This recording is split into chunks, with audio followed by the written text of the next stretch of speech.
नमस्कार साथियों, आपका स्वागत है जय बजरंग इंस्टीट्यूट पर। जैसा कि आपने पिछले वीडियो में देखा कि हमने विज्ञान, स्वास्थ्य और पर्यावरण का टॉपिक शुरू किया था, जिसमें हमने सबसे पहले बायोलॉजी उठाई थी और बायोलॉजी में सबसे पहले हमने क्या पाचन तंत्र पढ़ लिया, कंप्लीट कर लिया। आज हम स्टार्ट करने वाले हैं कंकाल तंत्र। क्या स्टार्ट करने वाले हैं? कंकाल तंत्र। और यदि आप मेरे साथ वीडियो को देखते समय अपना रिवीजन करेंगे तो आपको कंकाल तंत्र, जैसे आपने पाचन तंत्र याद किया, वैसे ही आपको ये याद होने वाला है। तो सबसे पहले अपन बात कर लेते हैं कंकाल तंत्र की डेफिनेशन की, कि कंकाल तंत्र किन चीजों से मिलकर बना है। तो कंकाल तंत्र तुम्हारा नंबर 1 बोन्स,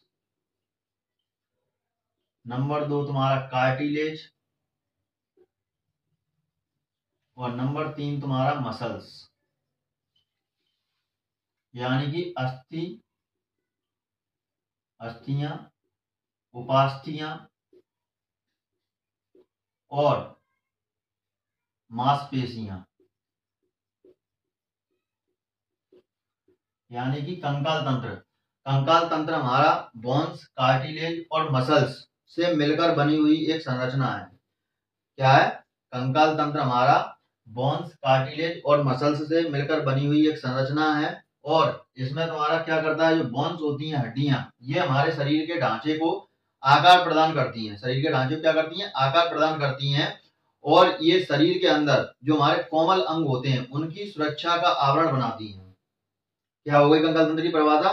कंकाल तंत्र बोन्स, कार्टिलेज और मसल्स से मिलकर बनी हुई एक संरचना है, जो हमारे शरीर में बोन्स क्या करती हैं? हमारे ढांचे को आकार प्रदान करती हैं, और हमारे शरीर के अंदर कोमल अंग होते हैं, उनके लिए एक सुरक्षा का आवरण बनाती हैं।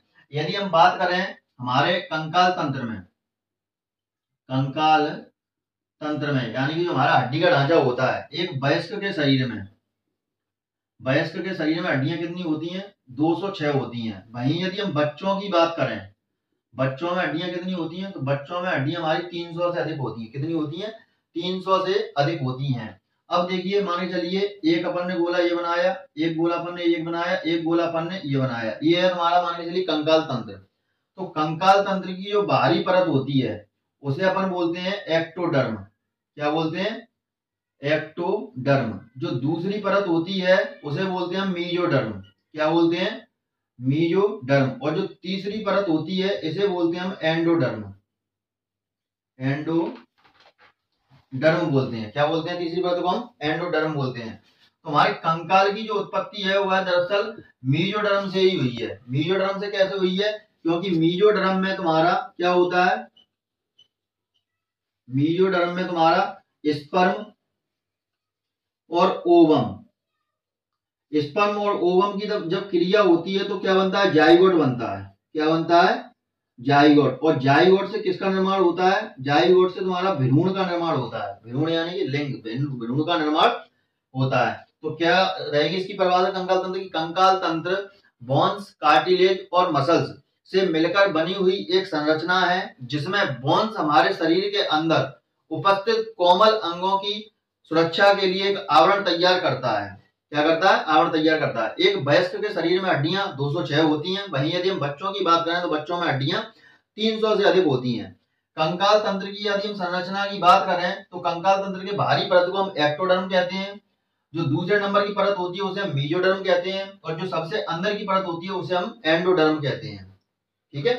अब कंकाल तंत्र की उत्पत्ति कैसे होती है, मतलब जो भ्रूण का विकास होता है वह कैसे होता है? तो भ्रूण का विकास मेल और फीमेल जब आपस में क्रिया करेंगे तो मेल का क्या हो जाएगा? स्पर्म, और फीमेल का क्या हो जाएगा? ओवम।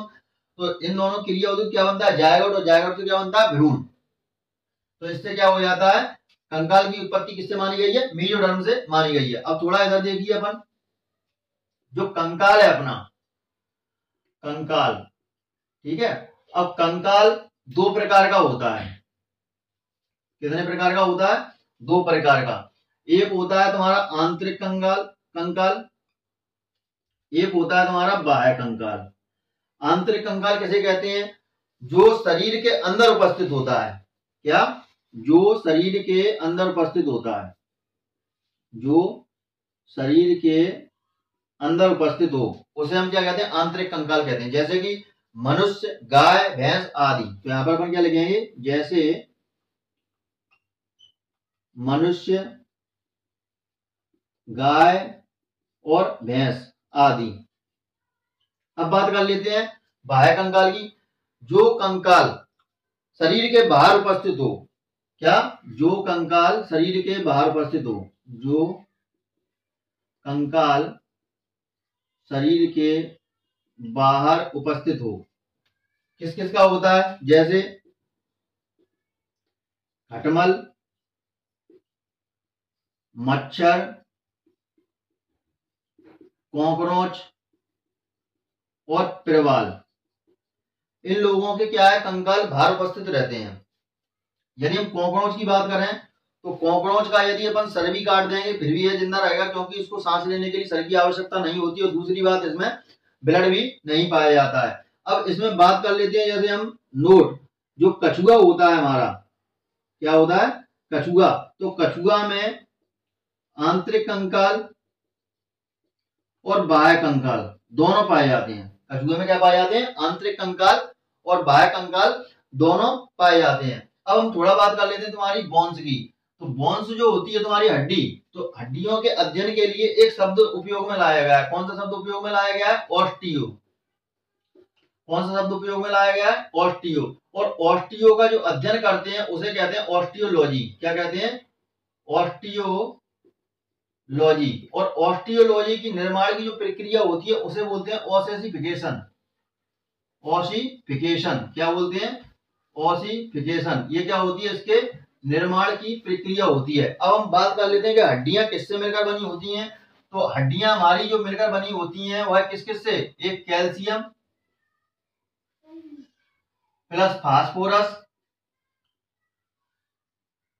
कैल्शियम, फास्फोरस और प्रोटीन से मिलकर बनी होती हैं। हड्डियां किससे मिलकर बनी होती हैं, कैल्शियम, फास्फोरस और प्रोटीन से मिलकर बनी होती हैं, जिनमें यदि हम बात करें तो 62% कैल्शियम, कैल्शियम कितना पाया जाता है, 62% कैल्शियम पाया जाता है। बाकी बाद आपका फास्फोरस, कार्बोनेट फास्फोरस पाया जाता है। अब प्रोटीन की बात करें तो हड्डियों में प्रोटीन कौन सा पाया जाता है, तो हड्डियों में ओसिन नाम का प्रोटीन पाया जाता है। कौन सा प्रोटीन पाया जाता है, ओसिन नाम का प्रोटीन पाया जाता है, और यह हड्डियों को मजबूती प्रदान करता है। और इन हड्डियों के अंदर एक कोलेजन पाया जाता है। क्या पाया जाता है, कोलेजन नाम का एक पदार्थ पाया जाता है। अगर पूछा जाए कि हड्डियों में कौन सा प्रोटीन पाया जाता है तो ओसिन प्रोटीन पाया जाता है, और यह हड्डियों को क्या करता है, मजबूती प्रदान करता है। और इन हड्डियों के अंदर अपना कोलेजन नाम का एक पदार्थ भी पाया जाता है। अब थोड़ा देखते हैं आगे।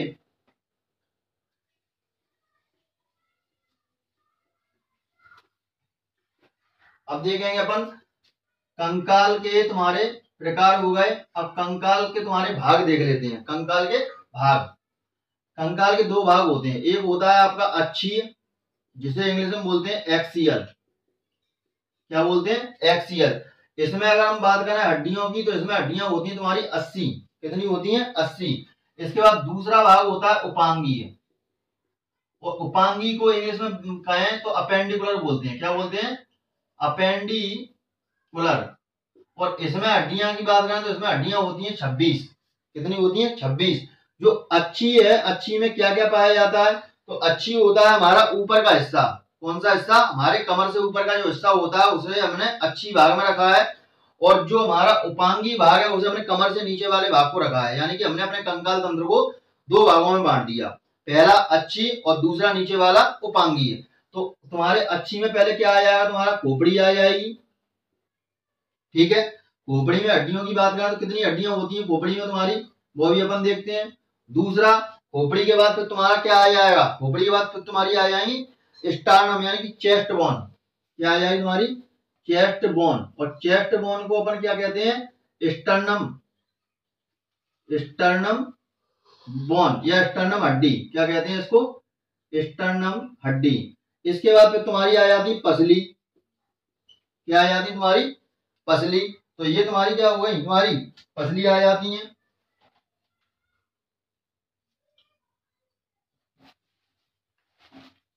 और फिर आती है तुम्हारी रीढ़ की हड्डी। फिर तुम्हारी क्या आ जाती है, रीढ़ की हड्डी। अब खोपड़ी की यदि हम बात करें तो खोपड़ी में हमारे 29 हड्डियां पाई जाती हैं। कितनी हड्डियां पाई जाती हैं, 29 हड्डियां पाई जाती हैं। और चेस्ट बोन की बात करें तो चेस्ट बोन हमारी कितनी होती है, स्टर्न बोन एक होती है। और इसके बाद अगर हम पसली की बात करें तो पसली हमारी 12 जोड़ी यानी कि 24 होती हैं, 12 इधर की साइड और 12 इधर की साइड।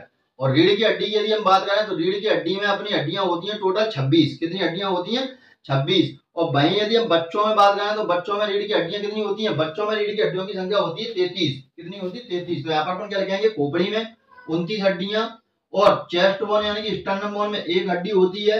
और पसली की यदि हम बात करें तो 12 जोड़ी, 12 जोड़ी यानी कि 12 इधर और 12 इधर, तो कितनी हो जाएंगी, 12 + 12 बराबर 24।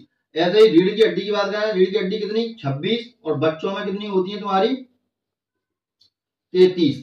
यदि आप मेरे को देखते रहेंगे, सुनते रहेंगे तो पूरी हड्डियां जो 206 होती हैं कंकाल तंत्र में आपको एक झटके में याद हो जाएंगी। बस आपको गौर से सुनना है। दोबारा फिर रिकॉल करूंगा, पहले आपको बता देता हूं। और उपांगी, उपांगी में तुम्हारा एक आता है अग्रबाहु। क्या आता है, अग्रबाहु। अग्रबाहु किसे कहते हैं, हाथ को कहते हैं। और हाथ में हड्डियां हमारी कितनी पाई जाती हैं, तो 30 जोड़ी हड्डियां पाई जाती हैं, यानी कि एक हाथ में 30 और दूसरे हाथ में भी 30। तो यहाँ पर क्या लिखेंगे, 30 जोड़ी। 30 जोड़ी बराबर कितनी होगी तुम्हारी, 60। 30 दूनी 60। इसके बाद होता है तुम्हारा पश्चबाहु। क्या आता है तुम्हारा, पश्चबाहु। और पश्चबाहु में हड्डियां कितनी होती हैं, एक पैर में 30 और दूसरे पैर में 30, यानी कि ये भी कितनी पाई जाती हैं, 30 जोड़ी। तो ये कितनी हो गई हड्डियां तुम्हारी, 60। इसके बाद आता है तुम्हारा अंश मेखला। पश्चबाहु क्या होता है, पैर, कोष्टक में लिख दो। अब फिर आता है अंश मेखला। अंश मेखला क्या होता है, हमारे कंधे। और कंधे में हड्डियां कितनी पाई जाती हैं, 2 जोड़ी, 2 इधर 2 इधर, कितनी हो जाएंगी, 4। अंश मेखला। और अंश मेखला को क्या कहते हैं हम, कंधा। और कंधा में हड्डियां कितनी पाई जाती है, 2 जोड़ी, 2 जोड़ी बराबर कितनी, 4। इसके बाद आता है श्रोणी मेखला यानी कि हिप बोन, जो हमारे पेल्विक गटर माने जाते हैं। तो क्या लिखेंगे अपन, श्रोणी मेखला। श्रोणी मेखला या क्या बोलते हैं इसको, हिप बोन। तो हिप बोन में तुम्हारी कितनी हड्डियां पाई जाती हैं, एक जोड़ी हड्डियां पाई जाती है। एक जोड़ी यानी कि 2, एक इधर बोन में, एक इधर हिप पे और एक इधर। तो यहाँ कितनी हड्डियां पाई जाएंगी आपकी, एक जोड़ी। एक जोड़ी बराबर कितनी हो गई, 2। अब देखिए 60 और 60, 120 और 4, 124 और 2, 126। कितनी बताई थी मैंने, 126 जो पूरी हो गई। इसके बाद देखिए यहाँ पर 29, 1 30, 30 और 24 54, 54 और 6 60 और 20 कितनी हो गई, 80, जैसा कि मैंने बताया। तो अब ध्यान से आप यहाँ का देखिए, कंकाल तंत्र के 2 भाग होते हैं, एक अच्छी और एक उपांगी। अच्छी को क्या बोलते हैं, एक्सियल, और उपांगी को क्या बोलते हैं, अपेंडिकुलर। जो हमारा अच्छी भाग होता है वह कमर से ऊपर होता है, जिसमें हमारी खोपड़ी आती है, चेस्ट में स्टर्नम बोन आती है और पसली आती है। और पसली के बाद क्या आती है, रीढ़ की हड्डी आती है। और रीढ़ की हड्डी के बाद तुम्हारा, हमने यहाँ पर देख लिया इतना ऊपर का हिस्सा हो गया। फिर दूसरा आता है उपांगी। उपांगी को क्या बोलते हैं, अपेंडिकुलर। और इसमें हमारे अग्रबाहु यानी कि हाथ आ जाएंगे, पश्चबाहु यानी कि हमारे पैर आ जाएंगे, और फिर अंश मेखला हमारे कंधे आ जाएंगे। और इसके बाद श्रोणी मेखला में हमारा क्या आ जाएगा, हिप बोन आ जाएंगे। तो यहाँ पर अपन ने 2 भाग देख लिए कंकाल के। कितने भाग देख लिए, 2 भाग देख लिए। अब इसको आप नोट डाउन कीजिए। और फिर इसके बाद में तुम्हारा आगे का मैं आपको खोपड़ी का जो स्ट्रक्चर है वो बताऊंगा, फिर खोपड़ी की हड्डियां आपको याद कराऊंगा। फिर भी मैं आपको देखो बता देता हूँ, खोपड़ी के भाग कितने होते हैं तुम्हारे। देखो खोपड़ी के भाग यहाँ पर देख लो, लिख लो। तो यहाँ पर पहला भाग होगा हमारा क्रेनियल। कौन सा होगा, क्रेनियल। क्रेनियल या क्रोमियम, इसको क्या कहते हैं, इसको हम कहते हैं ब्रेन बॉक्स कहते हैं, जिसके अंदर हमारा मस्तिष्क क्या रहता है, सुरक्षित रहता है। दूसरा होता है चेहरे की हड्डियां। चेहरे की हड्डियां। और चेहरे की हड्डियां के बाद फिर तीसरे नंबर पर अगर हम देखेंगे तो तीसरे नंबर पर क्या आ जाएगा, नजल कैविटी। क्या आएगा तुम्हारा, नजल कैविटी। और चौथे नंबर पर हम देखेंगे तो चौथे नंबर पर क्या आ जाएगा, हायोड। हायोड यानी कि जो तुम्हारा नीचे ये हिस्सा दिख रहा है तो ये यू के आकार का होता है, क्या बोलते हैं इसको, हायोड। और यहाँ पर आपको लिखना है क्या, कान की हड्डी। नजल कैविटी क्या लिखना है यहाँ पर आपको, कान की हड्डी। और कान की हड्डी, अब देखिए हड्डी इनको बताते हैं। देखो चेहरे में हड्डियां जो होती हैं वो कितनी होती हैं तुम्हारी, 14। और कान में जो हड्डियां होती हैं वो तुम्हारी कितनी होती हैं, 6, 3 जोड़ी होती हैं, यानी कितनी, 6 हड्डियां। और क्रेनियल खोपड़ी में हड्डियां तुम्हारी कितनी होती हैं, 8 हड्डियां होती हैं। कितनी होती हैं, 8। मतलब जो क्रेनियल भाग है अपना ऊपर का, उसमें कितनी हड्डियां होती हैं, 8। और चेहरे में 14, कान की हड्डियां 6, और हायोड कितनी होती है, 1। अब देखो 14 8 22 6 28 1 29। तो खोपड़ी में हड्डियां कितनी बताई अपन ने, 29। अब देखो हड्डियां कैसे याद करेंगे, इसको बोलते हैं हमारा जो कपाल होता है इसको बोलते हैं हम फ्रंटल। क्या बोलते हैं? फ्रंटल। इसकी संख्या कितनी होती है? 1। इसके पीछे फ्रंटल के पीछे हमारा ये एक मस्तिष्क इधर होता है, एक मस्तिष्क इधर होता है, जिसे हम बोलते हैं चेतन मन और अवचेतन मन, कॉन्शियस माइंड और सबकॉन्शियस माइंड। इसे अपन क्या बोलते हैं? फ्रंटल के बाद क्या आता है? पैराइटल। पैराइटल की संख्या कितनी होती है? 2। इसके बाद आता है हमारा ओसीपटल। ओसीपटल क्या होता है? जो हमारी गर्दन के पीछे ये हिस्सा होता है, गड्ढेनुमा संरचना होती है, इसे हम बोलते हैं ओसीपटल। क्या बोलते हैं? ओसीपटल। तो ओसीपटल की संख्या कितनी होती है? 1 होती है। कितनी होती है? 1 होती है। देखिए यहाँ पर पहले अपन ने क्या लिखा? फ्रंटल। फ्रंटल की संख्या कितनी हो गई? 1। इसके बाद फिर हमने क्या बताया आपको? पैराइटल। क्या बताया? पैराइटल। पैराइटल की संख्या कितनी होती है? 2। इसके बाद फिर क्या बताया? ओसीपटल। क्या बताया आपको? ओसीपटल। जो गर्दन के पीछे गड्ढेनुमा संरचना होती है, उसकी संख्या कितनी होती है? 1। अब इसके बाद अपन ने कितनी हड्डियां याद कर ली? 1 2 3 1 4 हड्डियां याद कर ली। अब फिर आती है तुम्हारी कौन सी बारी? टेम्पोरल। टेम्पोरल यानी कान के पीछे, कान के जो पास हड्डियां होती हैं, टेम्पोरल, जिससे हमारा कान जुड़ा हुआ था, ये हड्डियां कितनी होती हैं? 2। एक इधर और एक इधर। तो चौथी नंबर पे क्या हो गई अपनी? टेम्पोरल। टेम्पोरल। तो यहाँ पर ये कितनी हो गई तुम्हारी? 2 हो गई। इसके बाद टेम्पोरल के बाद यदि हम बात करें, टेम्पोरल के बाद होती है स्पेनॉइड। स्पेनॉइड यानी कि हमारी आंख के पीछे, दोनों जो हमारी आंखें हैं, इन आंख के पीछे एक हड्डी लगी हुई है, उसे बोलते हैं हम स्पेनॉइड।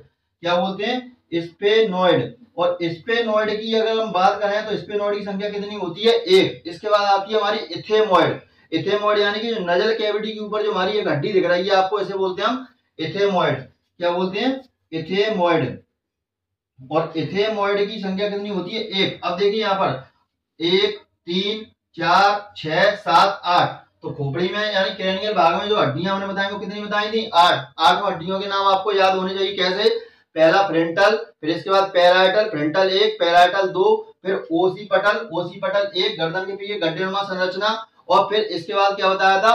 टेम्पोरल यानी कि कान के पास जो हड्डियां होती है, किधर? एक इधर। इसके बाद फिर हमने क्या बताया था आपको? टेम्पोरल के बाद फिर आपको बताया था हमने क्या? स्पेनॉइड। क्या बताया था? स्पेनॉइड। टेम्पोरल के बाद क्या बताया था? स्पेनॉइड। स्पेनॉइड यानी कि आंख के पीछे। और इसके बाद क्या बताया? इथेमॉइड, जो नजल कैविटी में ऊपर हड्डियां होती है सीधी सी, इससे कितनी संख्या इसकी कितनी है? 1। तो ये हमारी क्या हो गई? ये हड्डियां हो गई। तो आपको ये नोट डाउन करना है, नोट डाउन कर लीजिए। इसके बाद हम चर्चा करेंगे अगले वीडियो में इससे आगे के बारे में। तो उम्मीद करता हूं आपको ये पार्ट पसंद आया होगा। यदि आपको पार्ट पसंद आता है तो लाइक कीजिए, शेयर कीजिए, सब्सक्राइब कीजिए। मिलते हैं अगले वीडियो में। तब तक के लिए जय हिंद, जय भारत।